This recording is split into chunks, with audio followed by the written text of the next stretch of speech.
Thank you very much, Tomil. And, you know, I have to say that this meeting, which was originally due to be in Tel Aviv, was the last thing that dropped out of my diary when COVID hit, right? I mean, this was the one that I was really holding out to be able to do. And so, you know, it's a huge pleasure to be here virtually, and it's tinged with a very, very small border of disappointment at not being able to meet with you lovely people in Tel Aviv. But anyway, Erev Tov. תודה להזמנה. So I'm super excited. We've got 55 minutes because I'm a very strict timekeeper from my German origins, and we're gonna deal with the art and science question, but we're gonna ask a little bit about how place plays a role in that. And by place, because we are an international panel, it's an international meeting, we're gonna consider geography. And I know that Jahnavi is having some really interesting kind of culturally, geographically specific experiences in Bangalore, which we'll hear about in a moment. But also we're going to think more virtually about place. How can you build spaces where effective collaborations can happen? And I'm delighted that we're going to take that question from our three speakers individually first, and then we're going to move them quite rapidly onto a group discussion. In reverse order, we'll hear last from Jana B Falci, and she's the founding director of Science Gallery Bangalore, or Bangalore as some of us used to say. She was originally a historian of science and a filmmaker, and she was based at King's College London, where I was building Science Gallery London, and also has some overlap institutionally with Hannah, because she was an external curator at the Science Museum in London. She's written books, she's done films, and she's speaking to us from Bangalore with a something and a half hour time difference, which is always amusing when you look at time differences to India. Although, do you know this, generally you can actually tell what time it is in India by taking your watch and turning it upside down. And there's no other place that you can do that with, because the half hour works that way. We'll hear in the middle from Hannah Redlahors, who is an independent curator, and she specializes in projects which bring together art, technology, science, and people. She does a lot of work at the Open Data Institute, and they've been doing some really fabulous stuff online over the last month or so. And she's also producing some really cool projects in Kunst Leuven, at the Science Gallery Atlanta, and at the Royal Astronomical Society. I suppose the longest, perhaps, Hannah, engagement she had was between 1998 and 2014. She worked at the Science Museum Group, and I'm sure we'll hear in the course of the discussion about some of the stuff that she was doing there. And we'll hear first from Lillian Lin, who we just discovered lives up the road from my mum. Lillian was born in New York, had some formative experiences in Paris in the 60s, engaging with poets and artists of all kinds, and is probably earliest known for her kinetic work, but her works, you know, have spanned many different media and held in numerous collections, including Tate Bridge Museum, V&A, FNAC, if that's how you pronounce it, and she works across many media. I guess we're going to hear from her because over the course of her work, she's spent a lot of time engaging with scientists. And I suppose, Liliane, as I hand over to you, I'm really interested in what that experience has been like, and what your insights have been from the perspective of an artist about what it's like to engage with people who perhaps, we might say, may disagree, see the world very differently from you. Now, Liliane's decided to show some images, which I'm tolerating. I don't always encourage it, but since they're there. And so, Liliane, we'll do the old-fashioned thing where you can say, next slide, please. And I'll do my best when you want me to show what I hope will be the images that you've asked for. The world will have to forgive us if we're not completely polished on that. So tell us when you'd like to go to the images, Liliane, and I'll hand over to you for the first section. Thank you. Thank you, Daniel. It's lovely to meet you. Having known your mother and father. I would actually like to speak about a collaboration I had with an astrophysicist that lasted 15 years, or that has lasted 15 years, because we're still collaborating. I met John Valerga at the Space Sciences Laboratory in Berkeley, where I was artist in residence for 4 months during 2005. I was sent there by the Arts Council of Great Britain and the Gulbenkian, I think, no, it wasn't the Gulbenkian. Actually, Leonardo, it was Leonardo. He had come to my first seminar, which I gave a couple of weeks after my arrival, and saw a work of mine, if you could show that, which I called Firespine, where I had attached a prism, an optical glass prism, to a stone. Now, what interested me here was the connection between a tool, a scientific or an optical, well, it is a scientific tool, and a natural stone. So the two things, could I connect them and could they somehow function together? And there is a metaphor there, of course. But the other thing, even more important, was the capacity that the prism had to diffract light and create this spectra, which I felt, if you actually got the spectra in your eye, if you saw it from a distance, and it came into your eye, into your brain through your optic nerve, it was enlightening. It was something that gave you a real kick. Anyway, when he saw this, he said to me that it reminded him of the light reflecting off the buildings in the Bay Area. And he was very interested in collaborating with me, he told me. And we started talking about what we could do, because he thought he could create a tool, an instrument with which one could control the projection, because here I had no control. If there was sunlight, great. If there wasn't, I forget it, there was nothing. I mean, obviously you need the sunlight, but what I mean is if the sun moved, then I had no spectra. And what basically John was going to create was a heliostat, but it was going to be also a spectra heliostat. So in other words, what we were planning to do was to project rainbows across the landscape. So if you can show the next slide. It isn't a slide. Now, this is a Photoshop rendering of what I imagined I could do. Of course, I was very ambitious. We still have not got that far. What I wanted to do was to create... It's a great cheat. If you hadn't told us it was a cheat, I wouldn't have known. That's very nice. Well, we have to be good when we do these things. So basically, what I wanted to do was to create a line of spectral light across the horizon, something that connected Earth and sky. And John was excited about the idea. And we started off by trying out our lights, our spectra heliostat from the lab on the hill above Berkeley. Now, the Space Sciences Laboratory in Berkeley is part of the University of Berkeley, and it's right up at the top of the hill above the university. So seeing that from the Bay Area, what you saw was these small points of light immersed in the noise of the city. Now, that was something that John couldn't understand, because he kept on saying, well, we'll do it from there, or we'll do it from another place in town. Or he didn't understand that I needed an open space, no noise, pure space where the light became something really powerful. Of course, this was not possible, or wasn't very easy to do. And we've tried now for 15 years, and it's still extremely difficult to get the right sort of site. So if we go to the next slide, I'll just show you what we did get.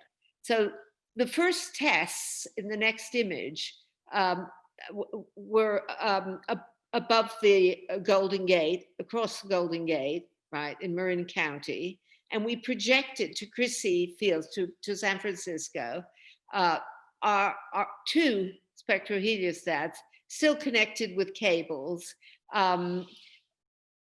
This was a test. And it really did get quite a lot of attention from people walking around. Nobody knew we were doing it. It was no publicity, nothing. But people felt it was magical. And it was interesting. And it was really interesting also working with John and his team. The next thing that we did in 2012, this was 2008. And also I might mention that when we were preparing it, I said to John, it's going to reflect off the water. And he said, oh no, it'll never reflect off the water. And then we saw the light on the water and he said, oh my God, it's reflecting off the water. We have to have water wherever we go. So this one's real, right, Lillian? This is not a cheat. No, this is real. This is real. We did this in 2008. And we had people, one guy bicycled up the hill, the mountain really, to find out what it was. People thought that it was something weird. They couldn't figure out what it was because, you don't see light like that during the day. Can we have the next slide? So the next thing the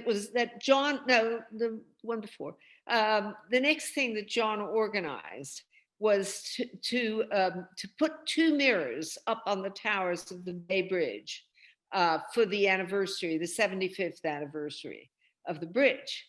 Well, that was quite a difficult thing to do.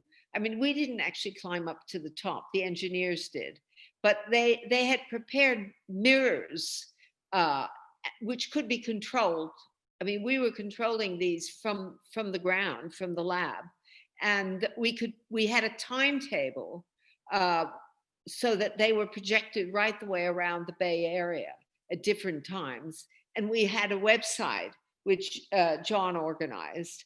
And I organized. Now I'm skipping things because I'm not reading the text that I prepared. So I organized the finance actually, which came from the Arts Council and the Gulbenkian Foundation.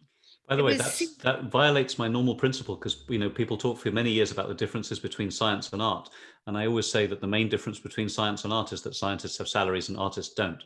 So it's reassuring that in this case it was the artist got the money. No, the scientists actually. The scientists got the money. I raised the money. I didn't get anything. Actually, I had to raise the money because we had people working for us. There was a brilliant astrophysicist. Don't ask me for names. I'm very bad at names. Who did all the software, and the software was really complex and difficult to do. And so, what is really difficult is pointing this. So, getting the reflection. Projecting either pure white light with a mirror or prisms, or using prisms to project, to refract light and project a rainbow across the landscape. That's not difficult, really. What is really difficult is pointing it very precisely, which is something we can do. And we can do it on demand so that when people would write into the website and say, we want it here in the Bay Area, we would point it there, which is pretty good actually. But John was really disappointed because there were thousands of people out on Crissy Field from where this photograph is taken. No, actually it isn't taken from there, sorry. Watching this on the anniversary, and most people didn't even see it. And it was really brilliant, as you can see from the photograph. No, people didn't see it because people don't look. People have to be told where to look. And this is something that John really couldn't understand, but that I know from my experience as an artist, you see. So those are different, they're different things that scientists and artists understand. And vision is something that artists should understand anyway, how people see and what they see and how to manipulate that in a way. So can we go for the next one? I don't want to overdo my 7 minutes. Now, this is the last thing we've done and really the most spectacular. I don't have a photograph. I mean, this work is extremely unphotogenic, by the way, because it's something that goes into your retina. It's very small, but the whole point of it is its brilliance. And you can't photograph that, really. You just get this white shimmer. It isn't like that. It's intense blue. And it's something quite extraordinary, because when you see it, even as a very small point of light, it is so brilliant, because what you're looking at is a fragment of the sun. So this was through a friend of mine who I met, somebody, Camille Lombardo, who was the executive director of Photon, which is the Friends of the Griffith Observatory, and who had a lot of influence. And really took a few years, because it started, I don't remember now, 2012 or something. And then it went on and on and on. And finally, I mean, no, it started in 2008, and she had the Carnegie Institute wanting to invest quite a lot of money into it. And then came the crash, you see. And so then nobody wanted to invest anything.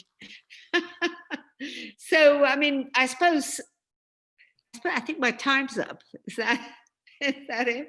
Okay. Well, I think I've told you more or less where we're at. But you see, we're still collaborating, and we're still going for new adventures with this project. Has your collaboration with this scientist been the longest that you've done at all? Or, I mean, I guess, we'll come back to this question, but I guess my 30-second invitation to a tail end piece is, has the character of the relationship you had collaboratively with this scientist, has it felt categorically different to the collaborations you've had with poets, with other artists, with gallerists, with even curators? Hannah, if you'd accept that as a collaboration. Categorically different. No, I think every collaboration is complex, because you have two experiences. You're bringing two different worlds together, and so it's always complex. It's just, in the detail may be different, but not different. I've collaborated with other artists. Very good. So we'll dig deeper into those differences as we go forward. But thank you for that. And again, just as a visual neuroscientist, I completely endorse your passing remark that if you want to understand vision, you need an artist, right, rather than a neuroscientist. And I've always said that one of the things that brain science gets wrong is that it thinks that it's neuroscientists rather than novelists that are going to discover the secrets of consciousness. But anyway, we'll come back to that too. Hannah. Again, I was hoping, in this sort of fanciful trajectory I had in my head when we were imagining this, that you were going to tell us about the differences that you feel when you commission an artist who's going to work with scientists, as opposed to just commissioning a straight artist or other things. But in fact, of course, as ever, you can talk about exactly what you like. Thanks very much. Can you hear me all right? I'm sorry I don't have a headset. My jack on my Mac is broken. So great, you can hear me. So the first thing to really say is, although I trained as a painter and then I did a master's degree in curating contemporary art, I've literally spent 99% of my professional life working in science contexts, commissioning art. So I've hardly ever commissioned artists in a situation where they're not working in a science context or with a scientist. It has happened, but it's really not the bulk of my work. And I guess I just wanted to respond first of all, because we talked earlier about what it means to bring individuals from profoundly different perspectives together, for example, an artist and a scientist. But my first experience in this field wasn't necessarily bringing artists and scientists together, but it was bringing art into the science museum, into very carefully constructed, highly evolved science narrative environments. And those narrative environments for people who go to science museums regularly or who work in them are, you know, an exhibition about, for example, biomedical science or digital technology or climate science, is designed to be a fantastic, experiential, visceral, otherworldly, wonderful experience that you're in, but it is designed to communicate messages, and those messages are very, very carefully crafted, and they are delivered through a variety of means, through text on walls or on surfaces, through the graphic style, through the three-dimensional design style, through objects, obviously, is a massive, massive part of it, interactives, there's a whole variety of things. And all of these things in terms of the science narrative, the science story of a science museum exhibition, come together and work together to tell a story that has been crafted to make sure that visitors leave with, you know, some new information, and that information is reasonably accurate. What happens when you bring art into the mix is it doesn't conform, and that's one reason you bring it into that mix. It doesn't conform, it disrupts the narrative, it raises different questions. And I was really fortunate to enter this field around the turn of the millennium, so in the late 1990s, when there was really, I mean, compared to now, an awful lot of money sloshing about. So I had some really nice budgets to commission some amazing artists. And what I found was it was really easy to come up with amazing briefs that artists got terrifically excited about, because there were an awful lot of artists interested in taking on some of these themes. And it was really easy to say, here is a space. Actually, it wasn't easy to say, here is a space. So I'm going to go back on that. We would often have to find a space within this highly constructed narrative where an artwork could exist in a way where it would have its own integrity and where it would not disrupt the science narrative to the extent that that would be dangerous. And sometimes that went really, really right and worked really well. And sometimes there were a few occasions where the museum slightly balked at some of the disruption that art would bring. And through the briefing process kind of made it difficult for that disruption to come in, but we did so knowingly. So I'm not dismissing the museum in that context. I'm saying it balked at difficult situations. So for example, when we were working on Atmosphere, which is the climate science exhibition, which I think is still on at the Science Museum, it was at a time of great public conversation around climate change and opinion, and a lot of you know, difficult conversations about climate denial, climate change denial, and all sorts. So the museum wanted to be really, really direct with the information that it was putting in the gallery. And when we brought our brief to artists, several artists said, yeah, there's no space. And they didn't mean physical space. They meant intellectual space. So there was no intellectual space. So in the end, the artists we worked with came up with the most fantastic solution to that. And that was Superflex, the Danish group, who call what they do tools rather than artworks. And they came up with the cockroach tour for the Science Museum, where they wrote a kind of script and designed some costumes where actors would dress up as cockroaches and be at the museum at certain times of day and invite visitors to also dress up as cockroaches. There were loads and loads of different cockroach costumes made for adults, children, people in wheelchairs, the lot. And people would dress up as cockroaches and travel through the museum, which essentially the way the Science Museum in London is set out is when you walk in, from the first moment you walk in, you pretty much see the story of the Industrial Revolution, aka the story of a changing climate. So they went around talking about humans' need for speed and time travel, and really sort of laughing at this pathetic little species that we are. And at the end, they ended up on the Atmosphere Gallery. So that's an example. I mean, there are many, many more I could talk about, and maybe you can ask me if you're interested, but I won't now. But that's an example of where a difficulty created a new form. And that became a really, really exciting form. And the next thing that I want to talk about before I come on to artists and scientists working together is audience expectations. So what I found through, 17 years of putting a really huge variety of art on science galleries is that interpretation, talking about it, is also really difficult. And that is because you are entering into a completely different language system.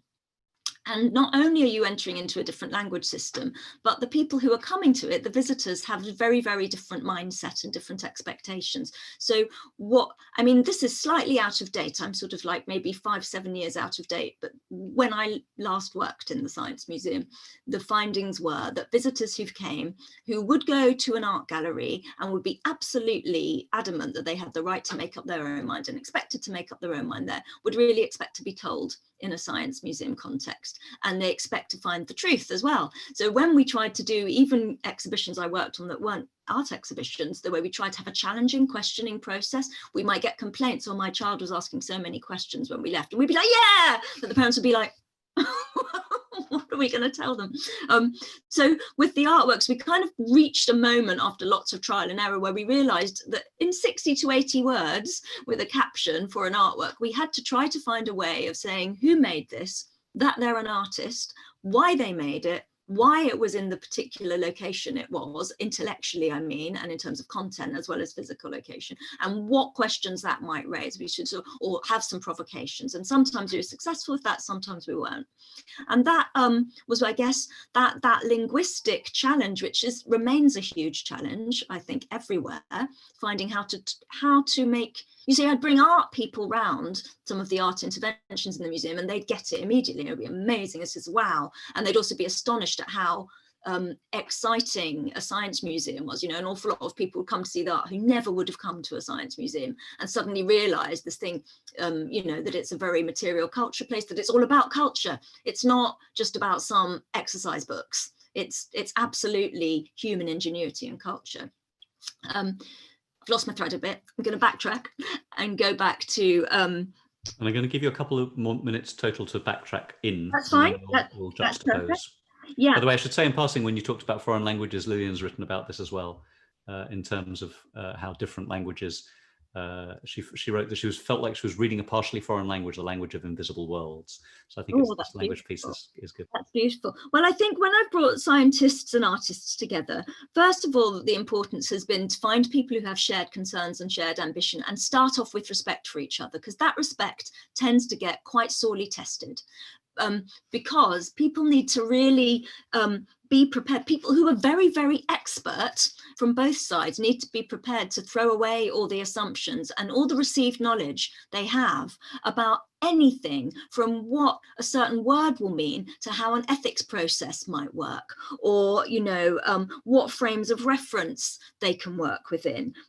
So I think that the most successful collaborations I've seen have been those collaborations where people can be very, very open to that process and really, really listen to each other and be prepared that also they might have to go from being expert to being an absolute beginner.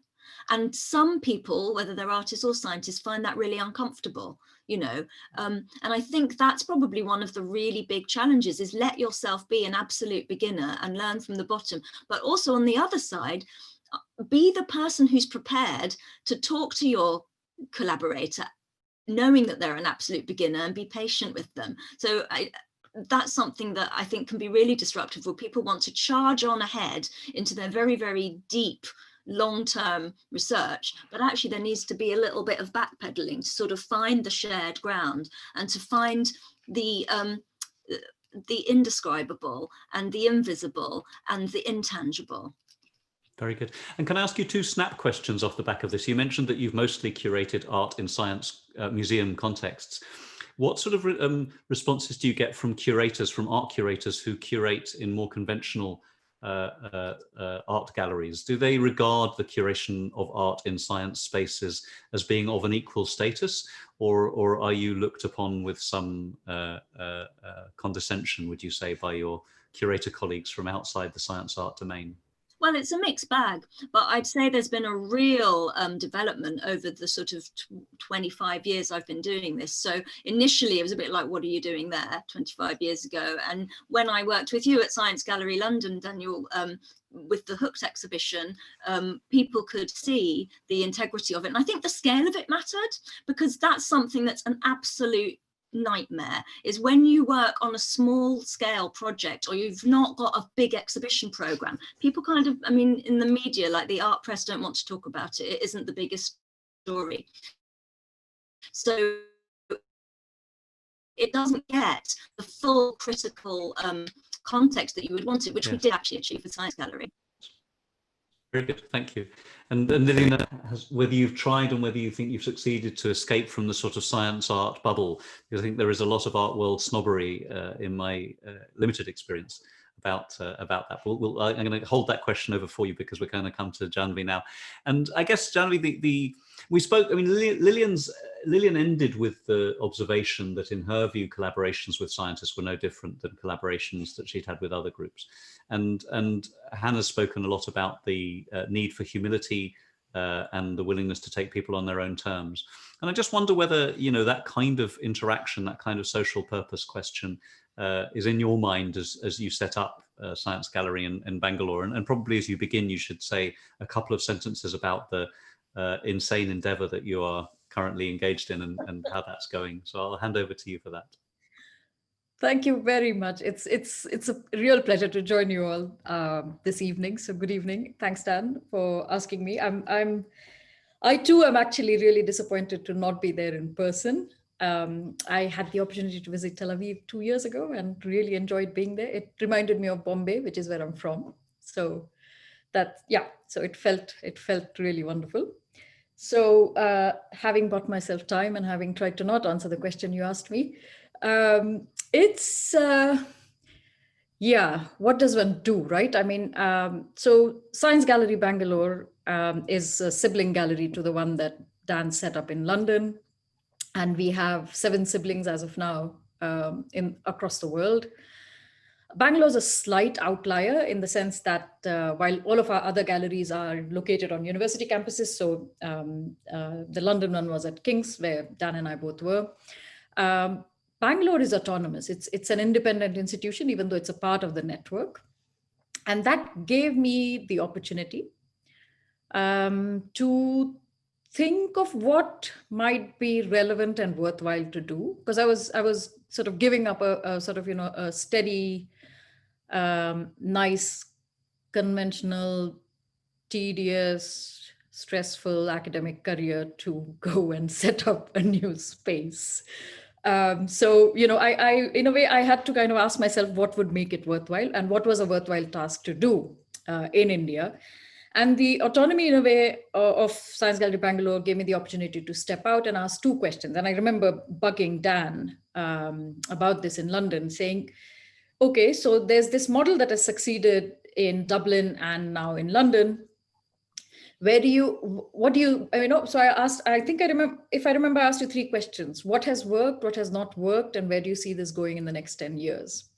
And what would you do differently? So, you know, that was kind of folded into the 3rd question. And so my starting point, you know, the agonizing year that it took me to actually make that transition. So, you know, to give up my job, pack up in London and come here.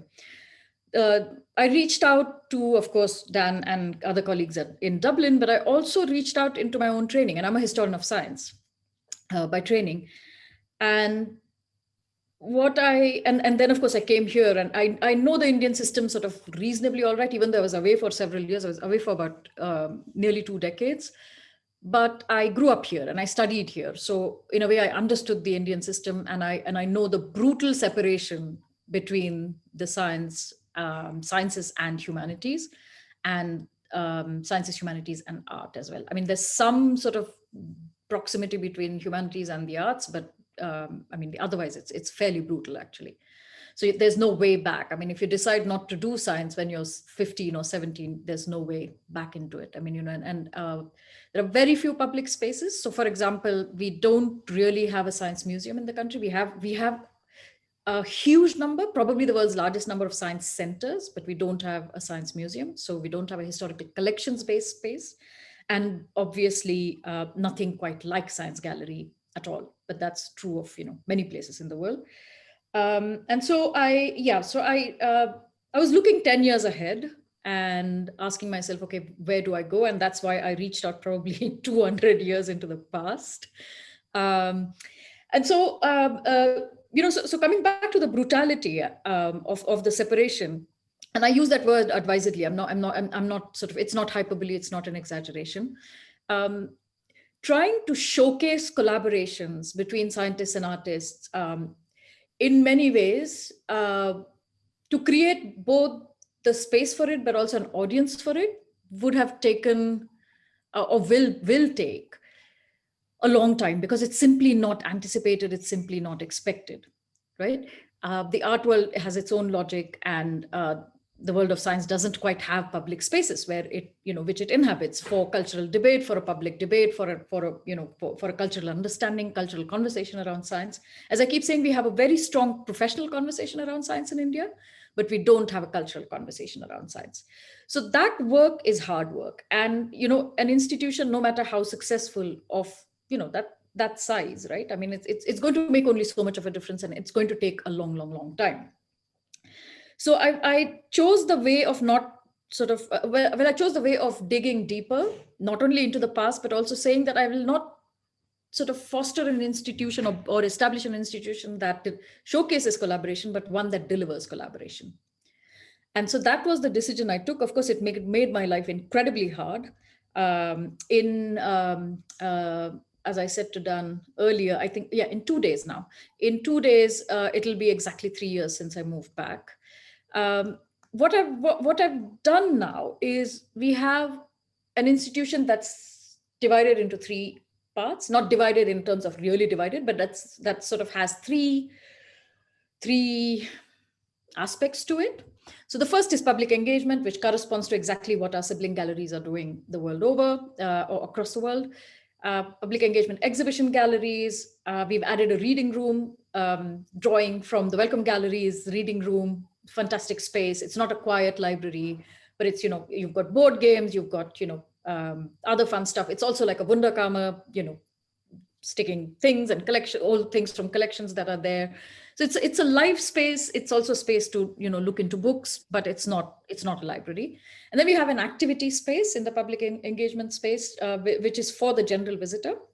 So these 2 spaces are in addition to what our galleries have. And that's kind of begun functioning. I mean, not the building itself, but that aspect of Science Gallery Bangalore. So the public engagement aspect has begun. We've sort of had 3 exhibitions so far. And I'll come back to, that what I mean by delivering collaboration, even in the public engagement, in a second. The next third of the project is a public laboratory complex, where we have 5 laboratories. One is a natural science. I'm not going to let you go through the 5 of them because you're going to run out of time, but yes. Okay. So a natural sciences lab, a materials library, and a workshop, a food lab, a new media lab, and a black box theater. Cool. And then following that, we also have 2 spaces for collaboration, one which is sort of more mad and for young people, and one which is sort of like the hub, where people come and simply use the space as a working space for collaborations. And the final third is community initiatives, which we simply maintain oversight on, but not intervene in content, where groups from across the city can come and spend time and do what they want in that space. So sort of a graded presence, institutional presence in the public engagement, which is more or less, designed by us, the public labs, which are designed by the fellows who come in and work in the public labs, and then the community initiatives where we have like literally no sort of, the lightest touch possible. I mean, or in fact, no touch whatsoever.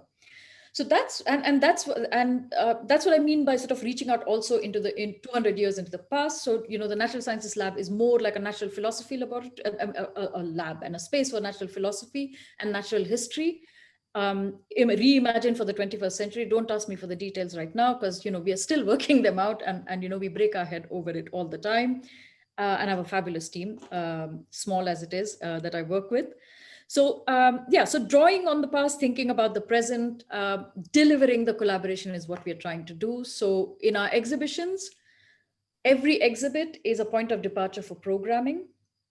So it's not an exhibition with a program, but the program is actually embedded in the exhibits, in a sense that we open the creative processes behind the exhibits and also use them as points of departure for future conversations. So that's how we've sort of made the exhibition a living exhibition, a live exhibition.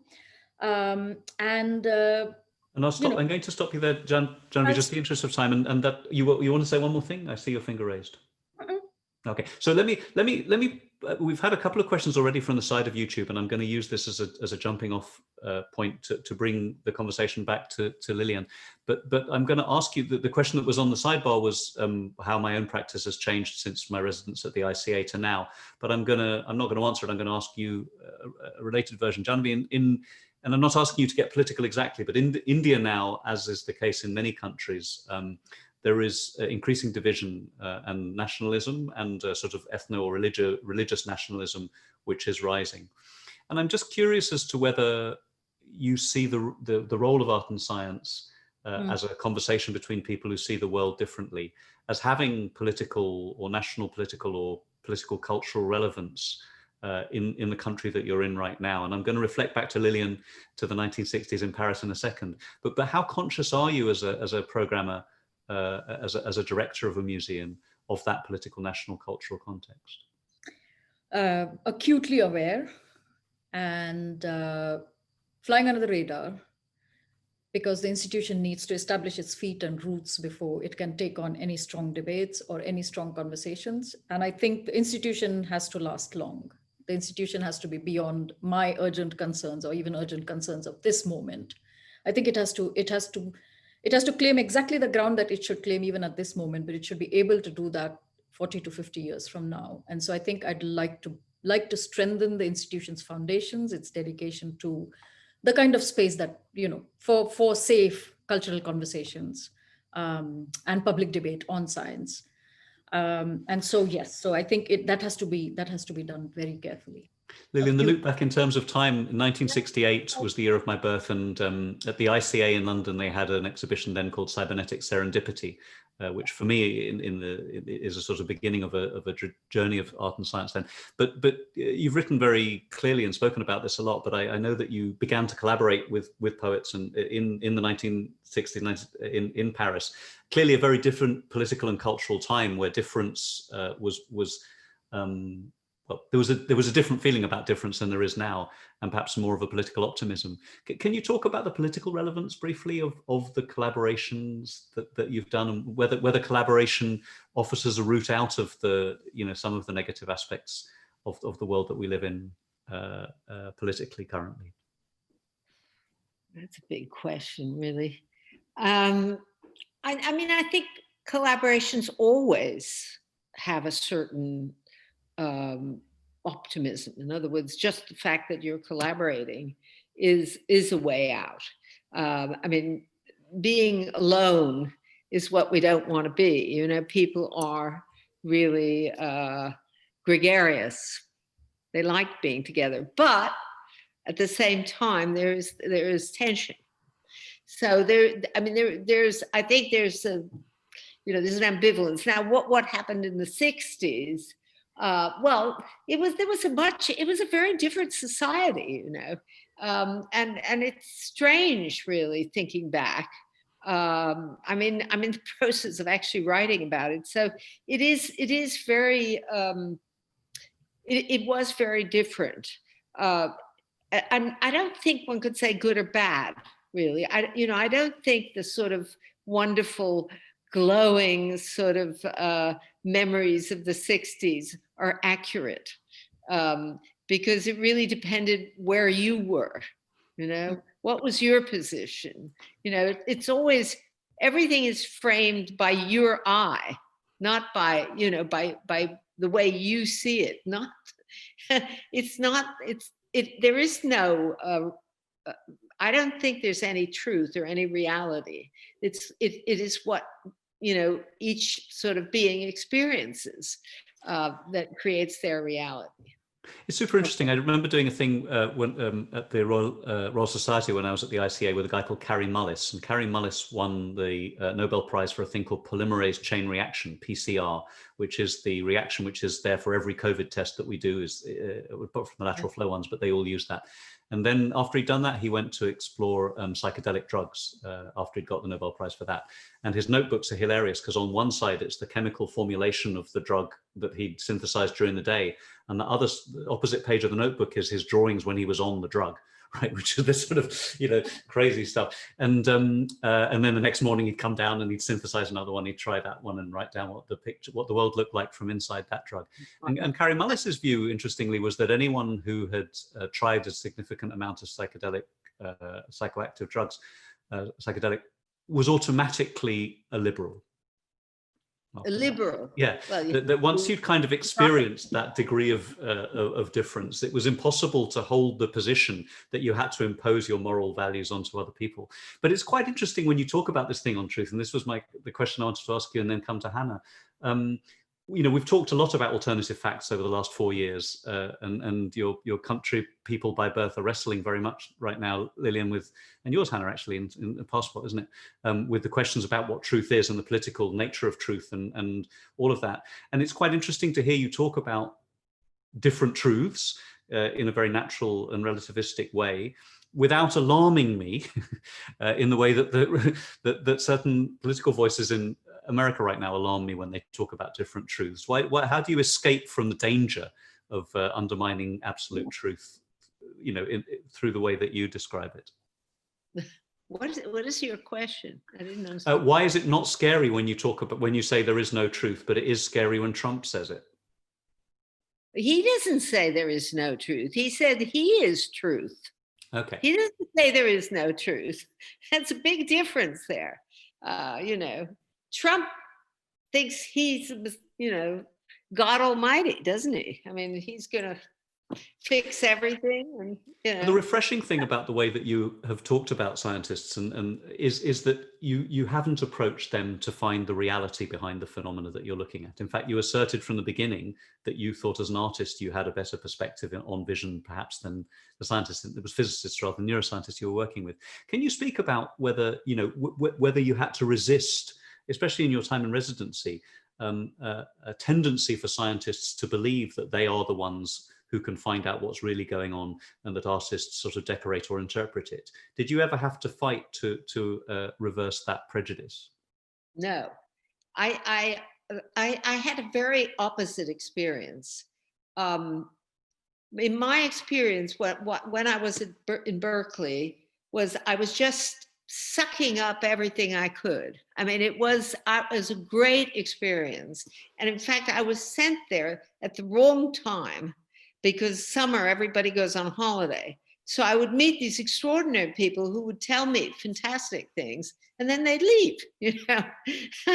And most of my experiences were like that, but with a few, I actually stuck. So I'm still friends with many of these people. No, I didn't have that experience at all. I found that they were very interested in what I did. I mean, I've never had an audience like I had. Well, I have actually, but I had a great audience when I gave my first seminar. I mean, it was absolutely packed, the room. Extraordinary. And Hannah, I found, can I ask you to speak to that as well then? So because I've been a scientist and I've been a scientist bringing in artists. Do you think that this question of the power relation or the different, you know, access to truth is relevant in the kinds of collaborations that we're all interested in? Hannah.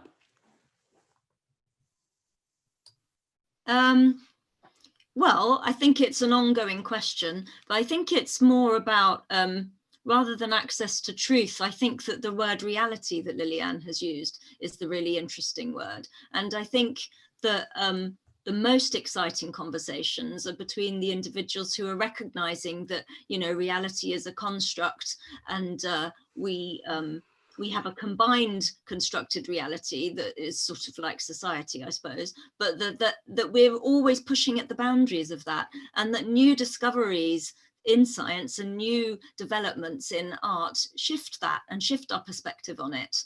And I think, I mean, you know, I think at the lowest, you know, the lowest common denominator conversation is people making assumptions about what art does and what science does.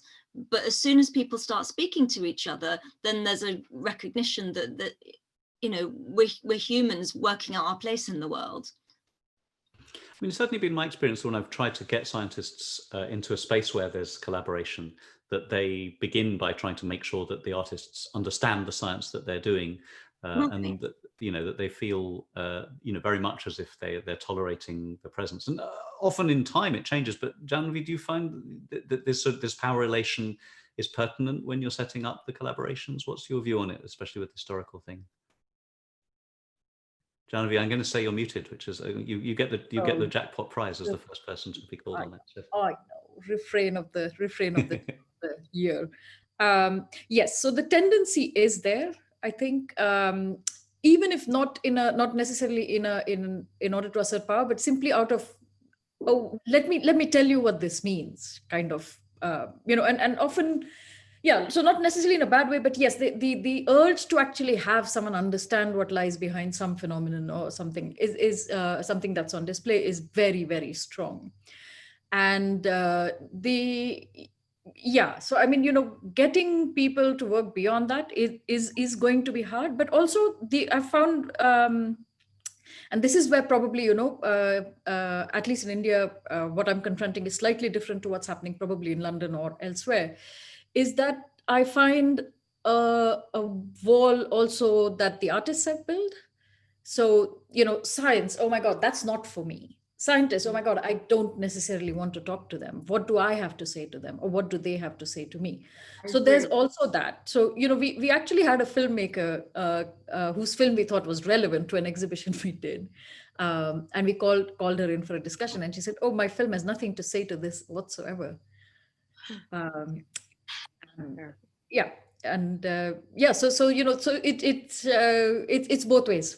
It's both ways, and the barrier is just as strong. I mean, it's yeah. I can see you're nodding, Lillian. Do you want to come in on that point? I mean, I think what Jahnavi said is absolutely true, and there is a barrier both ways, as you said. But I mean, I think in a way, you do need to ask people who are interested, and that then spreads. I mean, to get somebody who's really not at all interested in science to be an artist in residence is to ask for trouble. I know they had that in Berkeley. The person who followed me was not.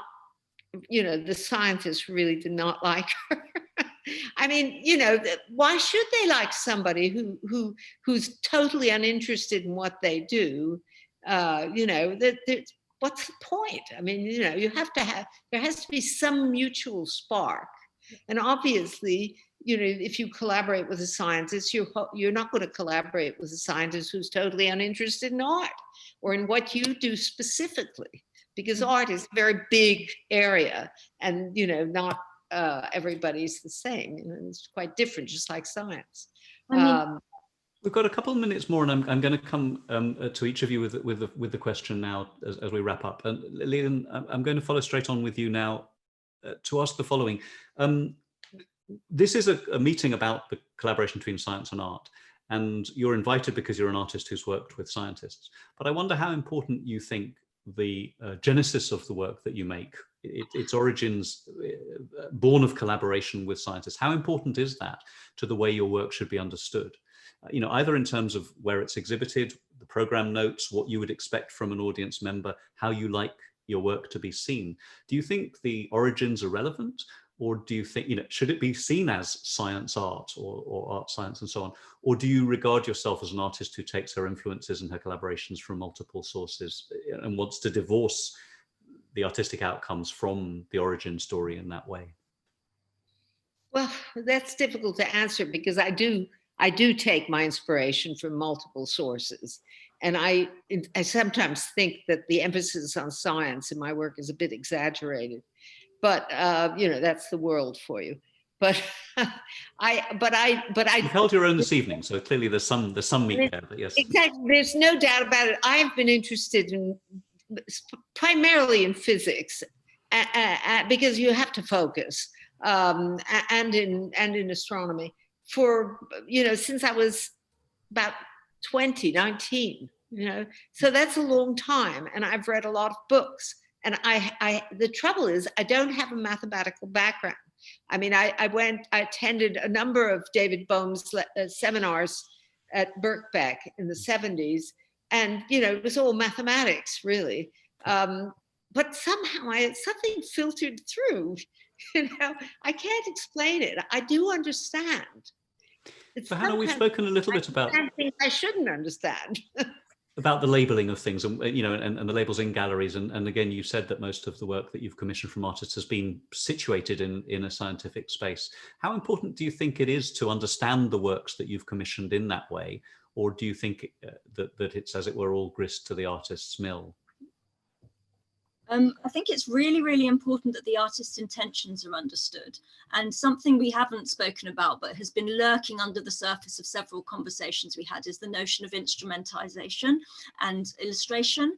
So I have never, ever brought a piece of art into a science context that I felt illustrated the science we were talking about. It's always work that exists on its own terms and is the artist's subjective and, you know, personal research and comment or you know, expression of a certain set of ideas. And that's something that, you know, you talked about art world snobbery earlier, and there is art world snobbery about art in science context. I try and avoid the art and science art label because people think of that as something quite icky, but part of that snobbery comes from the science world's inability to recognize the art within its own intentions, if you see what I mean. And that's a conversation we have to all work with. Thank you. And Jahnavi, the last minute to you. Hannah's used the instrumentalization word, but I'll let you take on any aspect of the remarks that you choose.